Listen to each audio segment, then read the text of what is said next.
नमस्कार ओडिशा। तो चलतु जानिबा आजिर 20टी बड़ मुख्य खबर। सुभद्रा योजना, राशन कार्ड, सीएम किसान आवास योजना, पीएम किसान, श्रम कार्ड, आयुष्मान कार्ड भत्ता एमती अनेक गुरुत्वपूर्ण खबर जानिपारे। से वीडियो को लाइक करने सहित आम चैनल को सब्सक्राइब करूँ, जहाद्वारा जब भी जेकोसी ओडिशा देश विदेश प्रति खबर सर्वप्रथम जानिपारे आम चैनल माध्यम। तो चलतु आउ डेरी नक आज खबर उपर नजर पकड़ा। प्रथम खबर 17 तारिख में कांग्रेस ओडिशा बंद डाकरा। आसंता 17 तारिख में ओडिशा बंद डाकरा देला कांग्रेस। बालेश्वर घटना को विरोध कर यह बंद डाकरा दि जाइतिबा बेले स्कूल कॉलेज दुकान बजार बंद रखा निष्पत्ति निया जाय। आज सबु सहर में कैंडल जाली मूर्ता सौम्यश्री अमर आत्मार सदगति कामना करा जिवो। बालेश्वर एफएम कॉलेज छात्र आत्महत्या घटना मिलित विरोधी दल पक्षर सांबादिकों को सूचना करिसेंते पीसीसी सभापति भक्तचरण दास। से कहते शेष में बीजेपी दलर एबीवीपी झील भी बाद पड़ानी। छात्री जोड़ुवा समस्त देखुले कहीं प्रतिवाद कले। बीजेपी दल शासन को आसवा पर कहारी कथा शुणुना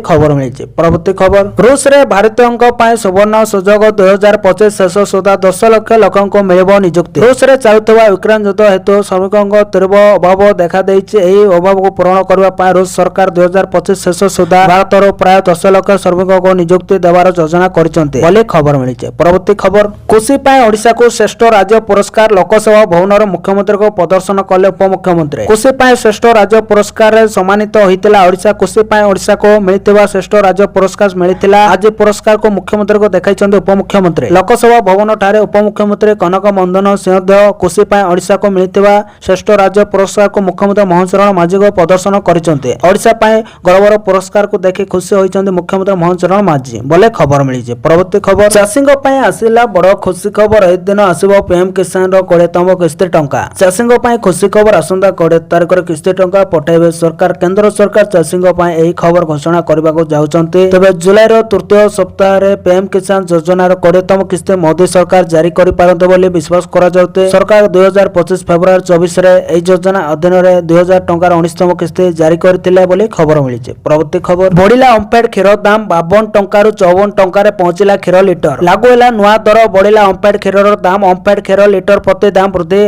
बाजार को आसिला। ओमफेड नुआ दर प्रीमियर और पाउंड क्षीर लिटर पिछा 2 टंका वृद्धि। गोल्ड क्षीर लिटर प्रति 4 टंका वृद्धि। एने ओमफेड पक्षर दिगला सूचना। पूर्व जून 1 तारिख में क्षीर रेट वृद्धि करने घोषणा करथिले राज्य सरकार। आज लागू होइछि। सरकार घोषणा करथिले कि ओमफेड क्षीर लिटर पिछा 2 टंका वृद्धि हेबो। फल लिटर पिछा क्षीर दाम 52 टंका रु बढ़ी 54 टंका हेबो। सेहिपर दूध चाषी को अधिक 3 टंका देबे राज्य सरकार। खाउटी मानक पई क्षीर लिटर पिछा 4 टंका वृद्धि होइतबा बेले 2 टंका वहन करबा राज्य सरकार जा आजिटू राज्यर लागू होइतिबार खबर मिली। परवर्ती खबर विधानसभा निर्वाचन पूर्व सरकार को बड़ घोषणा बढ़िला एमानक पेंशन भत्ता। निर्वाचन पूर्व मुख्यमंत्री नितिन को उपहार बाधक पेंशन रे 3 गुण वृद्धि। विधवा वृद्ध एवं अक्षम लोकों को दिया जाउतबा पेंशन परिमाण प्राय 3 गुण वृद्धि करा जायछि। मुख्यमंत्री नितिन को सोशल मीडिया हैंडल रे पोस्ट करे एने सूचना दैछन्ते। एहा द्वारा राज्यर 22.60 लाख रु अधिक वयस्क लोक उपकृत हेबे। पेंशन परिमाण वृद्धि पाई दाबी बहुत दिन धरि चलिथिला, जा उपरे विभाग अर्थ विभाग एबे मोहर मारिछि। एबे 400 टंका परिवर्तन प्रति मासर 1100 टंका पेंशन दिया जेबो बोली खबर मिलिছে। परवर्ती खबर सौम्यश्री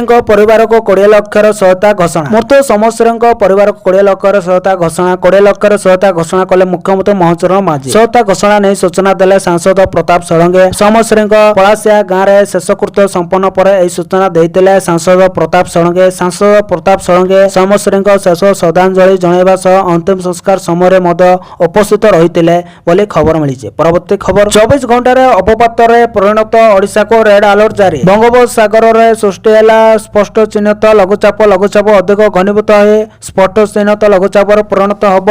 उत्तर पश्चिम दिगरे गति कर अधिक घनीभूत हम। तेणु आगामी 24 घंटे अवपात परिणत हो पारे लघुचाप प्रभाव प्रबल अति प्रबल वर्षा होवार संभावना रही। तेणु ओडिशा को रेड अलर्ट जारी करा जायछि। गोटे 2टी स्थान अत्यंत भारी वर्षा होवार संभावना रही। जदि देखिबा एबे भद्रक जाजपुर ढेंकानाल रे वर्षा लागि रही।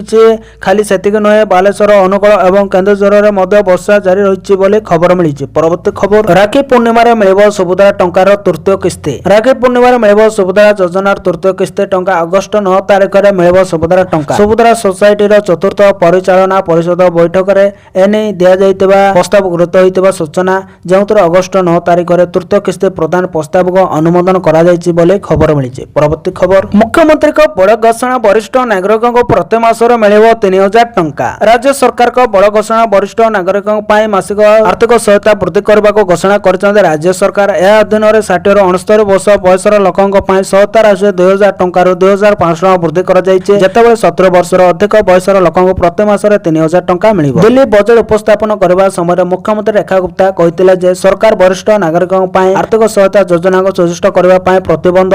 ସେ କହିଛନ୍ତି 60ରୁ 69 ବର୍ଷ ବୟସର ବରିଷ୍ଠ ନାଗରିକଙ୍କ ପାଇଁ ମାସିକ ସହାୟତା 2,500 ଟଙ୍କା ବୃଦ୍ଧି କରାଯାଉଛି ଏବଂ 17 ବର୍ଷର ଅଧିକ ବୟସର ବ୍ୟକ୍ତିମାନେ ଏବେ ପ୍ରତି ମାସରେ 3,000 ଟଙ୍କା ପାଇବେ। तो धन्यवाद दर्शक बंधु मैंने आज 20टी बड़ मुख्य खबर। जदि वीडियो भल लगी वीडियो को लाइक करने सहित आम चैनल को सब्सक्राइब कर पाखर बेल आइकन को दबाई ऑल उपर क्लिक कर रखुँ, जहाद्वारा जब भी जेकोसी खबर सर्वप्रथम जानीपारे। आ वीडियो को शेष पर्यंत देखि आपण बहुत बहुत धन्यवाद।